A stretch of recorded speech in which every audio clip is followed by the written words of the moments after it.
सजना गोटे एमिति गछ जार पत्र फूल फल सबू आम काम लगी थाए। किछि लोक आकु धोइबा पई पसंद करंतिनी, किंतु डेम्फ लागिथिबा समय आकु हल्का भाव में पानी रे बुड़े धोईदेवाटा उचित, जहाँफल धूली और छोट छोट पोकजोग सब बाहरी जिवे। एबे आम एथिरु पाचिला पत्र को बाछि काढ़ीदेवा और डेम्फरु पत्र को बाहर करदेवा। सजना शागरे सांबाल होती, तेणु आकु भल भाव में देखिकी बाछिबाकू पड़िबो। ये रेसिपी रे आमे किछि हरड़ डाली ऐड करिबा, जोथिरे कि भरपूर परिमाणर प्रोटीन रही थाए।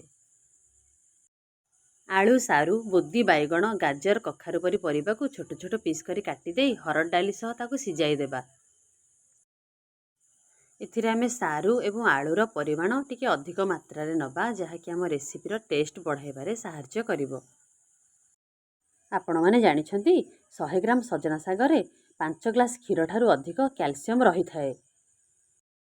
कमला एवं लेंबू ठारू 10 गुण अधिक परिमाणर विटामिन सी रही थाए। पालंग शाग अपेक्षा आमे अधिक परिमाणर आयरन मध्य एथिरु पाई थाउ। डायबिटीज, कोष्ठकाठिन्य, हार्मोनाल इनबालांस एही सब रोग गुड़िकर उपचार पई एहा व्यवहार करा जाए। एथि सहित जॉन्डिस एवं हइजा रोगर उपचार पई याकु कंचा भाବରେ बाटी यार रस को पीवा पई दिया जाए। एथिरे पोटासियम मध्य भरपूर मात्रा रे भरी रही थाए। एथिरु प्रस्तुत खाद्य खाइले आम शरीर को शक्ति मिलवा सह आम आखिर दृष्टिशक्ति मध्य बढ़ी थाए। एबे चलंतु आजिर हेल्दी रेसिपीटी को आरंभ करिबा।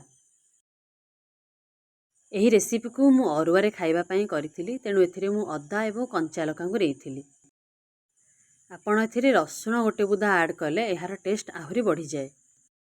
एबे सिझेइथिबा परिबा एवं हरड़ डाली रु कभर काढ़ी आमे देखिबा जेटा एई भली भाबरे सिझिछि ना नाही।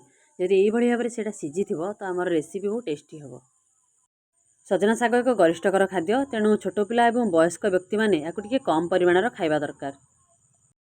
एबे आमे गोटे कड़ाई रे किछि सोरिष तेल नेई फुटण को फुटाइबा एवं पूर्वरु छेचा होई रखा जाइथिबा अदा एवं कंचा लंका को सेथिरे पकाइबा। अदार कलर टिके रेड हेले आमे सेथिरे पूर्वरु सिझा होई रखा जाइथिबा हरड़ डाली एवं परिबा को ऐड करिबा एवं आवश्यकता अनुसार एथिरे गरम जल एवं लूण ऐड करिबा। सजना शाग प्राय शीत दिने खाइबा पई भल लागे। खरा दिने किंबा वर्षा दिने याकु जदि आमे ठीक भाबरे न करिबा तो एटा राइया लागि थाए। सेथिबाई आमे संपूर्ण भाबरे फुटिला परे जाई एथिरे सजना शाग को ऐड करिबा। देखंतु एबे एटा भल भाबरे फुटी गला। एबे एथिरे आमे सजना शाग ऐड करि परिबा आ एबे राइया लागिबनी। एटा अलगा शाग तुलना रे सजना शाग टिके टाण, तेणु याकु सिझिया पई टिके टाइम लागे। तो 5-7 मिनिट याकु आमे सिझिया पई छाड़ी दवा। सजना शाग शरीर पई बहुत उपकारी, तेणु आपण एवं आपणक परिवार सुस्थ एवं निरोगी रहिया पई सप्ताह को 2-3 थर एथिरे भिन्न भिन्न भेराइटी रेसिपी करी खाइबाकू दियंतु। आमर एबे रेडी हे गला सजना शागरे ये हेल्दी रेसिपीटा। आशा करूची सजना शागर उपादेयता सह ये हेल्दी रेसिपीटा आपनको बहुत भल लागिथिबो। तेणु वीडियोटी को लाइक, शेयर एंड सब्सक्राइब करिवे। थैंक यू सांग माने। नमस्कार, रहुची। जय सीताराम।